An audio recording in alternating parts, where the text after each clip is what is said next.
Back to Godhead. Prabhupada. Srila Prabhupada speaks out on science and belief. Back to Godhead, July 1977. On science and belief, the following conversation between His Divine Grace A.C. Bhaktivedanta Swami Prabhupada and some of his disciples took place in March 1974 on an early morning walk in Perth, Australia. Devotee, taking the part of a materialistic scientist, why do you call Krishna consciousness a science?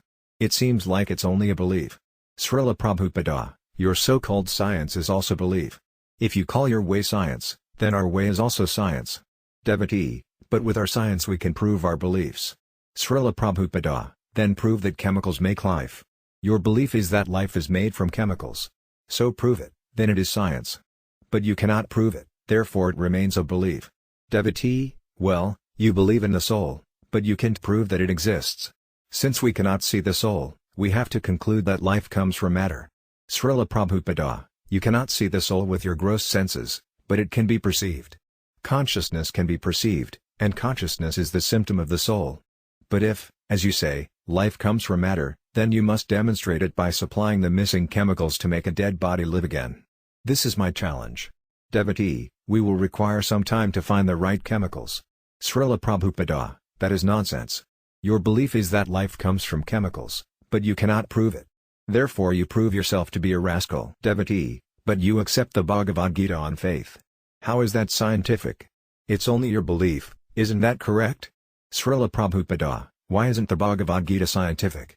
The Bhagavad Gita says, Anad bhavanti bhutani parjani adana samkheva, all living entities subsist by eating food grains, and grains are produced from rain. Is that belief? Devotee, that must be true. Srila Prabhupada, similarly, everything in the Bhagavad Gita is true. If you think carefully about what Krishna says in the Bhagavad Gita, you will find that it is all true. For example, Krishna says that in society there must be an intelligent class of men, the Brahmanas, who know the soul and God. They are civilized men. But where is such a class of men in today's society? Devotee, throughout the world there are many priests, ministers, and rabbis. Srila Prabhupada, but what do they actually know about God? They speculate about God as much as the scientists speculate about material nature. Just try to see this one point clearly, you are not independent, therefore, there must be some authority over you. And ultimately you have to accept that a supreme authority exists. So if you claim to have knowledge of the supreme truth but you do not know the supreme authority, what is the value of your knowledge? Suppose a man does not know about the government of his country. What kind of man is he? He is simply a third-class man, a rascal. A civilized man knows about his country's government. Similarly, there is a government of the whole universe, but you do not know it, you are a third-class, uncivilized man. That is why Krishna teaches in the Bhagavad Gita that there must be an intelligent class of men who know God and who understand the whole universal management, how it is running under the order of God.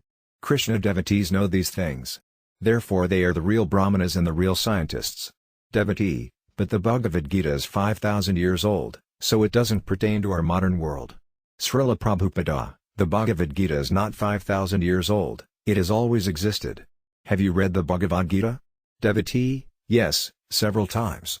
Srila Prabhupada, then where do you find in the Bhagavad Gita that it is 5,000 years old? Krishna says, Imam vivasvet yogam praktavan aham avyayam, I spoke this imperishable science of Bhagavad Gita to Vivasvan more than 120 million years ago. You do not know this? What kind of reader of the Bhagavad Gita are you? The Bhagavad Gita is avyayam, eternal. So how can you say it is 5,000 years old? Pointing to the rising sun with his cane, here we see the sun just rising. But it is always there, in space. The Bhagavad Gita is like that, it is eternal truth. When the sun rises we don't say, oh, the sun is just now coming into existence.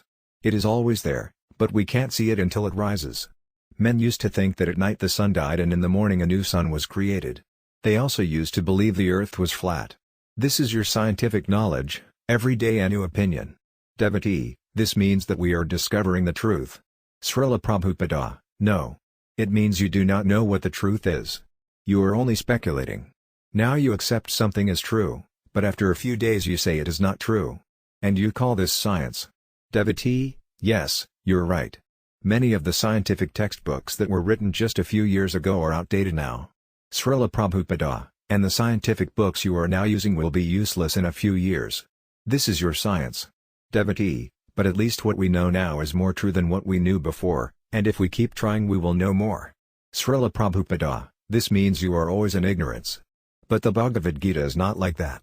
Krishna says to Arjuna, I first instructed this science 120 million years ago, and today I am teaching you the same thing. That is scientific knowledge, the truth is always the same. But you scientists are always changing, discovering the truth, you call it. That means you do not know what the truth is. Devotee, as himself, the problem is, everyone is a cheater. Everyone is speculating and presenting his own knowledge as the truth. Srila Prabhupada, yes. Therefore we accept Krishna, who does not cheat. And since I am presenting only what Krishna has said, I am also not a cheater. That is the difference between the scientists and us.